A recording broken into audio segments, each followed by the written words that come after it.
বিসমিল্লাহির রহমানির রহিম। আসসালামু আলাইকুম। হ্যালো এভরিওয়ান, বন্ধুরা সবাই কেমন আছো? আশা করি সবাই ভালো আছেন। আমিও আলহামদুলিল্লাহ ভালোই আছি। আজকে হচ্ছে খাঁটি গুড় দিয়ে যে শীতের মজার মজার পিঠা তৈরি করব, সেগুলো রেসিপি আপনাদের সাথে শেয়ার করতে চলে এসেছি। আমি রাজশাহীর একটা পেজ থেকে নিয়ে এসেছিলাম খাঁটি গুড় আর হচ্ছে ডালের বড়ি। ডালের বড়ি বলতে হচ্ছে কুমড়ো বড়ি, যেটা যারা এগুলো খান তারা চেনেন কুমড়ো বড়ি কাকে বলে। এগুলো মাছ দিয়ে খেতে কিন্তু খুবই মজা হয় এবং টেস্টি হয়।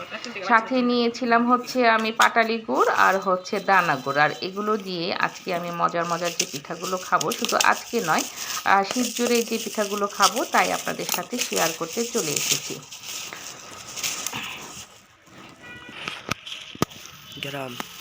আমি আজকে হচ্ছে প্রথমে যে পিঠাটা তৈরি করব সেটা আজকে হচ্ছে আপনাদের সাথে যে পিঠাটা তৈরি করব সেটাই আজকে আমি আপনাদের সাথে শেয়ার করব। আর হচ্ছে শীত জুড়ে অবশ্যই আমি যে পিঠাগুলো তৈরি করে খাবো তা আপনাদের সবার সাথে শেয়ার করব, এবং আপনারা সবাই জানাবেন আমার শীতের পিঠাগুলো বা আমার রেসিপিতে পিঠা বানিয়ে খেতে কেমন লেগেছে।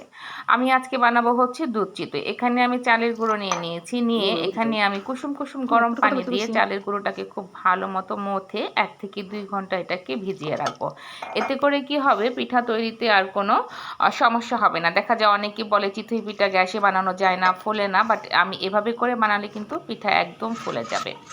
অলমোস্ট আমি 2 থেকে 2.5 ঘন্টা চালের গুঁড়াটাকে গরম পানিতে মথে লবণ দিয়ে ভিজিয়ে রেখেছিলাম। তারপরে হচ্ছে যতটুকু পরিমাণে ব্যাটার তৈরি করা ততটুকু একটু পাতলা করে ব্যাটার তৈরি করে আমি এখানে বানিয়ে নিচ্ছি চিতই পিঠা। বন্ধুরা দেখেন আমার পিঠা কিন্তু একদম ফুলকো ফুলকো হয়ে এসেছে। তার আগে বলে নিচ্ছি, যারা ইউটিউব চ্যানেল থেকে আমার ভিডিওটি দেখছেন প্লিজ দয়া করে আমার চ্যানেলটি সাবস্ক্রাইব করে আমাকে উৎসাহিত করবেন, আর যারা ফেসবুক থেকে দেখছেন তারা আমার পেজটি ফলো করে দিয়ে যাবেন।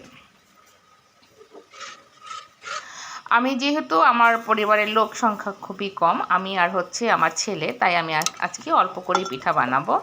আমার অলমোস্ট এখানে আমি 10টার মতো চিতই পিঠা বানিয়ে নিয়েছি, আর এখানে নিয়েছি আমি 3 কেজি দুধ। সম্পূর্ণ দুধেই আমি পিঠাটা ভিজাবো, এখানে কোনো পানি ব্যবহার করব না। 3 কেজি দুধ এখানে আমি একটু জাল করে নিয়েছি 10 মিনিটের মতো। তারপরে দিয়ে দিচ্ছি হচ্ছে 2টো দারচিনি এবং 2টো এলাচ দিয়ে এটাকে আমি একটু নেড়ে চেড়ে দিয়ে অফ ক্যামেরায় কিন্তু এখানে আমি গুড় দিয়ে দিয়েছিলাম, ভুলে গিয়েছিলাম সেটা ভিডিও করতে। আর এখানে তাই আরেকটু গুড় দিয়ে আমি দেখিয়ে দিচ্ছি। আমি এখানে দানা গুড় ইউজ করছি, যেটা হচ্ছে অনেকে বলে ছোলা গুড় বা দানা গুড়, আমি এখানে দানা গুড়ই ব্যবহার করছি। আর মিঠাই গুড়টা কিন্তু একদমই খাঁটি ছিল, যার কারণে হচ্ছে দুধ ফেটে যাওয়ার কোনো সম্ভাবনা নেই। এখানে আমি গুড়টা দিয়ে দুধটাকে একটু জাল করে পিঠাটা দিয়ে দিয়েছি। অলমোস্ট এখানে আমি 7 থেকে 8টার মতো পিঠা দিয়ে ভিজিয়ে নিয়েছি। তারপরে আমি এখানে 2 থেকে 3 মিনিটের মতো একটু বলক নিয়ে নিয়েছি।